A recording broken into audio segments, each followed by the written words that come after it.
नमस्कार आदाब, मैं हूं मौजम खान और आप देख रहे हैं यूथ कनेक्शन। आज हमारे साथ स्टूडियो में बात करने के लिए मौजूद है पॉलिटिकल जस्टिस पार्टी के राष्ट्रीय अध्यक्ष राजेश कुमार सिद्धार्थ जी। बहुत बहुत स्वागत है राजेश सिद्धार्थ जी आपका हमारे स्टूडियो में। धन्यवाद। राजेश जी, सबसे पहले जानना चाहेंगे कि पॉलिटिक्स में आप कब से हैं और क्या मन में विचार आया जो आपने राजनीति ज्वाइन की? देखिए, ऐसा है कि मैं बहुत ही निम्न परिवार का व्यक्ति हूँ और जिस परिवार में, जिस समाज में हमारा जन्म हुआ है, वो समाज देश में अन्य समाजों से अपेक्षा सबसे अंतिम पावदान पे खड़ा हुआ है। और जहाँ तक अभी आपने कहा कि हमारे दिमाग के अंदर राजनीतिक उपज कैसे पैदा हुई, लोग कहते हैं कि हमने अन्याय, अत्याचार, उत्पीड़न देखा है, किताबों में पढ़ा है। मैंने उन सामंतवादी लोगों का कहर जो हमारे परिवार के ऊपर टूटता था, जो कहर हमारे समाज और हमारे परिवार के ऊपर, यानी हमारे चाचा, हमारे पापा और हमारे पूर्वजों के ऊपर जो कहर उन्होंने सहा है, जो जुर्म जास्ती उन्होंने सही है, वो हमने अपनी आंखों से देखी है। एक गांव का निकला हुआ व्यक्ति, गरीब परिवार से निकला हुआ व्यक्ति, मेरे पिताजी के दिमाग में ये बात आई कि हम इनको शिक्षा जो है वो लखनऊ जैसे शहर में दिलाए। तो गरीबी में हमारे पिताजी ने हमारी शिक्षा दीक्षा जो है वो लखनऊ रामाधीन सिंह इंटर कॉलेज से मैंने इंटर किया, फिर ग्रेजुएशन किया। तो कुल मिला के एक दिमाग में हमेशा तर्क चलता था कि किस तरह से, जिस तरह से हमारे समाज के ऊपर, हमारे परिवार के ऊपर जुर्म जास्ती हो रही है, इस जुर्म जास्ती से हम निजात कैसे पा सकते हैं। तो दिमाग के अंदर एक सोच डेवलप हुई और सोच डेवलप होने के बाद में मैंने सोचा कि अगर मैं किसी 1 क्लास का अफसर भी बन जाता हूं किसी विभाग में, तो हमारा एक क्राइटेरिया फिर निश्चित हो जाएगा और उस क्राइटेरिया से हम बाहर नहीं निकल सकते हैं। उस क्राइटेरिया के अंदर हम अपना और अपने बच्चों का, अपने परिवार का तो भला कर सकते हैं, लेकिन अपने समाज का, जो गुलामी की जंजीरों से जकड़ा हुआ समाज है, जो स्वच्छकार समाज आज भी गुलामी की जंजीरों से जकड़ा हुआ समाज है, इसको हम निजात कैसे दिला पाए। तो एक दिमाग में तर्क पैदा हुआ। तो फिर हमने सोचा कि अब राजनीति क्षेत्र में चला जाए, क्योंकि बाबा साहब को भी मैंने पढ़ा। बाबा साहब का भी कहना था कि राजनीतिक सत्ता की चाबी ऐसी मास्टर चाबी है जिससे सारे ताले खोले जा सकते हैं। तो दिमाग में तर्क पैदा हुआ। तर्क पैदा होने के बाद में फिर मैंने जो है राजनीति क्षेत्र को चुना और बाबा साहब डॉक्टर अम्बेडकर को, सिद्धांतों को, उनके विचारों को मैं शुरू से ही फॉलो करता रहा। अब ये दिमाग में आया कि किस पार्टी को हम ज्वाइन करें। तो उस समय बहुजन समाज पार्टी का पूरे देश के अंदर, जो बाबा साहब डॉक्टर अम्बेडकर की आइडियोलॉजी को बढ़ाने का काम कर रही थी, तो मैंने सन 2002 में बहुजन समाज पार्टी ज्वाइन की और उसके बाद में मैं बहुजन समाज पार्टी का स्टेट लेवल का लीडर रहा, कई मंडलों का मैं कोऑर्डिनेटर रहा।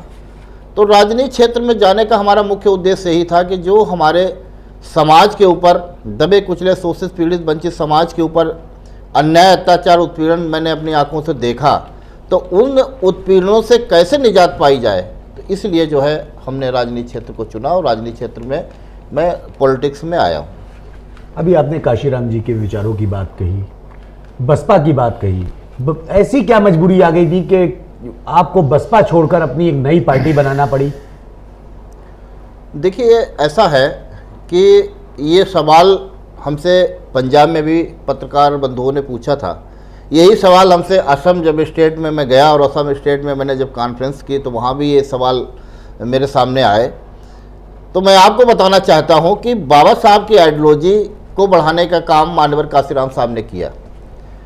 और जब बाबा साहब जीवित थे, जब उन्होंने संविधान लिखा, देश का संविधान लिखा, और संविधान लिखने के बाद में उन्होंने ये सोचा कि हमने जो संविधानिक अधिकार दलित, शोषित, पीड़ित, वंचित समाज को दे दिए हैं, महिलाओं को दे दिए हैं, इसका इम्प्लीमेंट कैसे हो।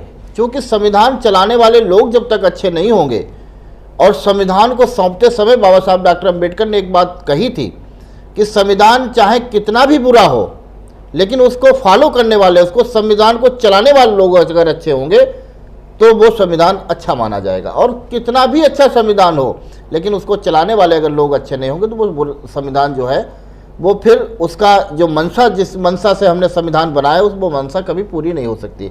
इसलिए बाबा साहब डॉक्टर अम्बेडकर ने खुद राजनीतिक दल का गठन किया था जिसका नाम था रिपब्लिकन पार्टी ऑफ इंडिया।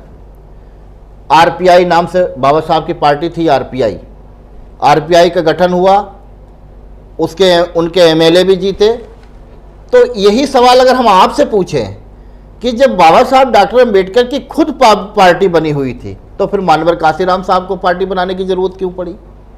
तो इसका भी शायद आप जवाब नहीं दे पाएंगे। तो उसका आपने जो क्वेश्चन मुझसे किया उसका आपको जवाब मिल गया होगा कि कोई न कोई बात ऐसी बाबा साहब के मरने के बाद में कोई न कोई बात, कोई न कोई व्यवस्था ऐसी रही होगी उस पार्टी में, जिस पार्टी को मानवर काशीराम साहब ने ज्वाइन न करके एक नई पार्टी का गठन किया, बहुजन समाज पार्टी का गठन किया। तो ठीक उसी प्रकार से कुछ परिस्थितियां ऐसी रहीं कि बहुजन समाज पार्टी में मानवर काशीराम साहब को देहांत होने के बाद में वो ऐसे हाथों में जब पार्टी खेलने लगी तो हमारे जैसे अकेले राजेश सिद्धार्थ नहीं, हमारे जैसे ना जाने कितने जमीन से जुड़े हुए लोगों ने पार्टी का किनारा किया और हश्र क्या है ये आप लोग देख ही रहे हैं। उत्तर प्रदेश में दलितों की पहले एक ही पार्टी हुआ करती थी, बसपा। आज उत्तर प्रदेश में कई पार्टियां बन गई हैं दलित वर्ग के लिए, जो लगातार दावे करती हैं कि हम दलितों की पार्टी हैं। उत्तर प्रदेश में बसपा की 4 बार सरकार रही है। इन पार्टियों के बनने के बाद आज स्थिति ये है कि पूरे उत्तर प्रदेश में बसपा का एक ही विधायक है। क्या लगता है कि अब जो अन्य पार्टियां बनी हैं इसी की वजह से बसपा का ये हाल हुआ है? देखिए, ऐसा है कि जहाँ तक अनुसूचित जाति के लीडरों की बात है कि उन्होंने पार्टियां बनाई है, तो आपने मुझसे सवाल कर दिया कि जब बसपा पार्टी है तो तमाम पार्टियां बन गई हैं। क्या कभी आपने ये विचार किया है, आपने भारत निर्वाचन आयोग से कभी सूचना मांगी, आरटीआई के तहत आप सूचना मांगी है? और मैं तो सभी मीडिया बंधुओं से गुजारिश भी करता हूं कि वो उनसे सूचना मांगे। यहाँ पर जो सवर्ण क्लास के लोग हैं उनकी दलितों की अपेक्षा कई गुना ज़्यादा पार्टियां बनी हुई हैं देश में, तो उनके ऊपर सवाल नहीं उठते हैं। अगर दलित जो है किसी मोमेंट को आगे बढ़ाने का काम करते, जो हमें भारतीय संविधान में मौलिक अधिकार मिले हैं किसी समूह को बनाने का, संगठन को बनाने का, राजनीतिक दल को बनाने का, तो आज अगर राजनीतिक दल दलित लोग इकट्ठा होकर अगर अपनी अपनी सोच को बना रहे हैं तो उस पर लोग सवाल उठाते हैं कि जब एक पार्टी बन गई तो अन्य पार्टी बनाने की जरूरत क्या है। लेकिन अभी देखिए सवर्णों में, देखिए आप, हजारों पार्टियां सवर्णों की बनी हुई हैं, उन पे कोई सवाल नहीं उठा रहा है। कहने का तात्पर्य है कि कहीं न कहीं आप लोगों के दिमाग में भी वो व्यवस्था है कि जिन पे प्रश्न उठाने चाहिए। ये बीजेपी के नेताओं से पूछिए कि बीजेपी पार्टी जब बनी हुई 47 पार्टियों के गठन से बीजेपी बनी हुई है, और अगर अभी अखिलेश यादव 10-5 पार्टियों से गठबंधन कर ले तो सब लोग चिल्लाने लगते थे इतनी बड़ी पार्टी गठबंधन क्या। अरे उनको देखो ना कि वो 47 पार्टियों को साथ में लेकर सरकार बनाए हुए हैं, और आज सवर्ण क्लास की कई हजार पार्टियां बनी है पूरे देश में। चूंकि मैं एक नेशनल प्रेसिडेंट हूं पॉलिटिकल जस्टिस पार्टी का, और मुझे मालूम है भारत निर्वाचन आयोग से मैंने सूचना मंगाई कि कितनी पार्टियां।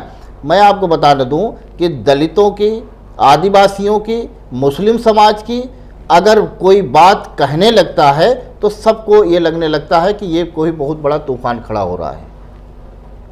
और जो 15% लोग हैं पूरे देश में, 15% लोग हैं, वो 15% लोग पूरे देश के ऊपर इस तरह से हावी हैं, छोटे छोटे दल बनाकर, उनको कोई नहीं कहता है। तो इसी तरह से मैं आपको बताना चाहता हूं कि जितनी भी राजनीतिक पार्टियां पूरे देश के अंदर दलितों, आदिवासी और मुस्लिम समाज की बनी हुई हैं, अब उनसे ज़्यादा हम लोग होशियार हो गए हैं, उन्हीं से सीख ली है। जब चुनाव आएगा तो जैसे वो एक हो जाते हैं, अब बहुत गुलामी बर्दाश्त कर ली, अब चुनाव आने पे हम सब एक हो जाएंगे। 2024 का लोकसभा बिल्कुल चुनाव हो आ गया है, इसमें क्या कुछ तैयारी है पॉलिटिकल जस्टिस पार्टी की?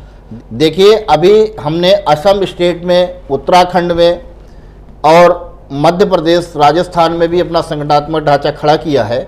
देखिए, हमारी पार्टी, चूँकि हम लोग बहुत ज़मीन से जुड़े हुए लोग हैं और हमारे साथ मनी, मीडिया और माफिया कोई चीज़ नहीं है। आपका मैं धन्यवाद देता हूं कि कम से कम आपने अपने चैनल में बुला के हमसे बातचीत करने का बातचीत की, इसके लिए आपको धन्यवाद मैं देना चाहता हूं, और आपके चैनल को मैं धन्यवाद देना चाहता हूं। लेकिन मेरे पास ना तो मनी है, ना मीडिया है, ना माफिया है। हमारे पास सोशल मीडिया का एक सोशल मीडिया का सहारा है जिसके अपनी बात हम जनता तक पहुंचा सकते हैं। हम लोग की पूरी तैयारी अंदर अंदर से है और अब इनका कोई भी षड्यंत्र काम नहीं करेगा। जिस आइडियोलॉजी पे हम लोगों ने कर्नाटक में आपने देखा, कर्नाटक में आप केवल कांग्रेस की ही जीत मत मानिए, ये जितने बहुजन मूवमेंट के लोग हैं, बुद्धिमान लोग हैं, उन्होंने ऐसा मैनिफेस्टो में ऐसी व्यवस्था की। अभी आपने देखा होगा कर्नाटक में सरकार बनते ही 4% मुस्लिम समाज का रिजर्वेशन कर दिया, एससी समाज का अलग रिजर्वेशन कर दिया। तो अब ये प्रक्रिया पूरे देश में लागू हो रही है और धीरे धीरे जनता यहाँ की जागृति हो गई है। और अब किसी भी प्रकार से मैं समझता हूँ देश की जनता आने वाला 2024 का जो चुनाव है वो जाति, धर्म और मजहब के नाम पर किसी को वोट नहीं देगा, इंसानियत और मानवता के नाम पे वोट देगा, देश के विकास के लिए वोट देगा, बेरोजगारी खत्म करने के लिए वोट देगा, देश के अंदर शांति व्यवस्था भाईचारा कायम करने के लिए वोट देगा। 2024 का जो चुनाव है ये बहुत ही महत्वपूर्ण चुनाव है और इनकी जो है नींदें उड़ी हुई हैं। बेफालतू में प्रोपोगंडा आप तो नहीं कहेंगे लेकिन आपके जैसे मीडिया के लोग तमाम बनाए हुए हैं, इनको हाईलाइट किए हुए हैं। और मैं समझता हूं कि जब 24 का चुनाव आएगा तो धरातल पे आपकी इनको ज़मीन ढूंढे नहीं मिलेगी। इनके पास मनी भी है, मीडिया भी है और माफिया भी हैं। हम लोगों के पास जैसी व्यवस्था है उस व्यवस्था से हम लोग सत्ता में आने का काम करेंगे। अभी आपने कहा कि अंदर ही अंदर तैयारी चल रही है।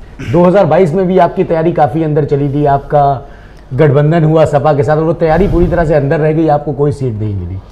देखिए ऐसा है ना कि 2022 का जो चुनाव था, अभी आप देखिए 2019 का चुनाव, 14 से आप सोचिए 2014 फिर 19 और 19 के बाद 22 और 22 के बाद अब 24 आने वाला है। देखिए ऐसा है ना कि हर चीज़ की एक सीमा होती है, धीरे धीरे हर चीज़ के लोग सीखते हैं और अब हम लोग इतने ज़्यादा परिपक्व हो गए, अब 2022 जैसी हम लोगों को जो है गलती नहीं होगी और 2022 में हम लोगों का रिजल्ट जो है वो अच्छा आएगा। अभी दिल्ली से एक पार्टी से लौटते समय चंद्रशेखर आज़ाद की कार के ऊपर हमला हो गया था, हमलावर भी गिरफ्तार हो गए, क्या मानते हैं इस हमले को? ये हमला जो चंद्रशेखर आज़ाद के ऊपर हुआ है ये देश के सुरक्षा के लिए, सरकार की सुरक्षा के लिए बहुत बड़ा प्रश्न चिन्ह है। और मैंने मांग भी की थी, जैसे ही चंद्रशेखर जी के ऊपर हमला हुआ हमने मांग की थी कि जितने भी दलित शोषित समाज के लोग हैं जो वो सामाजिक संगठन चलाते हों चाहे वो राजनीतिक संगठन चलाते हों, ये मनुवादी व्यवस्था के लोग हमेशा इन्होंने जिसने आवाज़ उठाई है उसको आवाज़ को इन्होंने दबाने का काम किया है। तो मैंने मांग की गवर्नमेंट से कि उनको आवश्यक सुरक्षा प्रदान की जाए, उनको ही नहीं बल्कि जितने भी लोग सामाजिक संगठन चलाते हैं, सामाजिक काम करते हैं, उनको कम से कम गवर्नमेंट दे दे किसी हम तो कहते हैं कि अगर परसेंटेज में जैसे गनर दिए जाते हैं उस तरह से उनको सुरक्षा मुहैया कराए, जो सरकार की जिम्मेदारी है। तो ये बहुत ही निंदनीय है और हम जितनी भी इसकी निंदा करें, कड़े शब्दों में मैंने निंदा की थी और मैं उधर जाने वाला भी था, उनका कार्यक्रम लगा हुआ था राजस्थान, इसलिए नहीं मिल पाया। हमारी पूरी सहानुभूति और हर तरह से हम उनके साथ में। दलितों की पार्टी कही जाने वाली बसपा ने कोई प्रतिक्रिया बसपा मुखिया की तरफ से नहीं आई चंद्रशेखर के ऊपर हमले को लेकर हो या उनके स्वास्थ्य को लेकर, क्या मानते हैं इसको? देखिए उनका विजन है और उनकी प्रतिक्रिया नहीं आई। वो बड़ी नेता हैं, हमारे समाज की नेता हैं, मैं उनके ऊपर कोई टिप्पणी नहीं करता हूं। लेकिन इतना ज़रूर मैं कहूँगा कि जहाँ पर दबे कुचले शोषित पीड़ित वंचित समाज की जब बात आए या कोई नेतृत्व जब उभरता हो तो उस नेतृत्व को सपोर्ट करना चाहिए। वो भाई चाहे चंद्रशेखर रावण जी हों, चाहे और भी देश के अंदर जो भी दलित मूवमेंट को आगे बढ़ाने का काम कर रहे हैं और जो भी दलित चिंतक होगा, दलित सोच का व्यक्ति होगा, जो बाबा साहब डॉक्टर अम्बेडकर को मानता होगा, उन सब की ये नैतिक जिम्मेदारी बनती है कि वो ऐसे व्यक्तियों को आगे बढ़ाने का काम करें, उनको प्रोत्साहित करने का काम करें जिन लोग समाज की आवाज़ को कम से कम बुलंद करने का काम करते हैं। 2024 में सारा विपक्ष महागठबंधन की बात कर रहा है, क्या पॉलिटिकल जस्टिस पार्टी भी किसी पार्टी के समर्थन में जाएगी? देखिए पॉलिटिकल जस्टिस पार्टी ने 2022 में जो गठबंधन किया था समाजवादी पार्टी के साथ, उसका मुख्य उद्देश्य यही था कि किसी तरह से सामंतवादी व्यवस्था की सरकार देश के अंदर, प्रदेश के अंदर ना बने। अब चूंकि हम अभी इतने ज़्यादा मजबूत नहीं हुए, 3 साल हमें हुए हैं पार्टी को, हमारी पार्टी का गठन हुए, और इन 3 सालों में हमने जितना प्रचार प्रसार कम संसाधनों में कर पाए उतना किया। पॉलिटिकल जस्टिस पार्टी निश्चित तौर पे अगर गठबंधन करने का हमारे पूरे रास्ते खुले हुए हैं, दरवाजे खुले हुए हैं, जो भी हमको ऑफर करेगा, जो बीजेपी को छोड़ के बाकी जितने भी राजनीतिक दल के लोग हमारी पार्टी से गठबंधन करना चाहेंगे तो हम उनके साथ में हैं। और 2024 का जो चुनाव है ये देश के लोकतंत्र और संविधान को बचाने का चुनाव है। इसको बचाने के लिए पॉलिटिकल जस्टिस पार्टी किसी हद पर जाने का काम करेगी। आप लोग लगातार, जितना भी विपक्ष है, भाजपा के ऊपर आरोप लगाता है कि लोकतंत्र खतरे में है। किस तरह से लोकतंत्र खतरे में है? आपको नहीं लगता है लोकतंत्र खतरे में है? आप भी सुरक्षित नहीं है। आपको मालूम है लोकतंत्र नहीं खतरे में है। आप क्या टीवी चैनलों पे या सोशल मीडिया पे नहीं देखते हैं? कोर्ट के अंदर हत्याएं हो रही हैं, लोग सुरक्षा के घेरे में जा रहे हैं, उनकी हत्याएं हो रही हैं, घर में घुस घुस लोगों को, बहन बेटियों की इज्जत लूटी जा रही है, हमारा वोट देने का अधिकार खत्म किया जा रहा है, निर्विरोध जबरदस्ती लोगों को पर्चा नहीं भरने दिया जाता है, जबरदस्ती किसी के कोई इलेक्शन होता, डेलीगेट का चुनाव होता है तो जबरदस्ती पार्टी सत्ता के लोग उठा के ले जाते हैं, उनको पर्चा नहीं भरने देते हैं। और लोकतंत्र कहाँ से खत्म होगा? लोकतंत्र तो हत्या हो ही रही है। और निश्चित तौर पर 2024 में जब चुनाव होगा तो लोकतंत्र पूरी तरीके से समाप्त, 90% समाप्त कर दिया है। अब संविधान में संशोधन ये कर देंगे। लोकतंत्र तो खत्म हो ही रहा है, अब इससे ज्यादा लोकतंत्र क्या खत्म होगा? तो ये थे हमारे साथ राजेश कुमार सिद्धार्थ, जिन्होंने बड़ी बेबाकी से अपनी बात रखी। ऐसी ही और खबरों को देखने के लिए जुड़े रहिए यूथ कनेक्शन के साथ।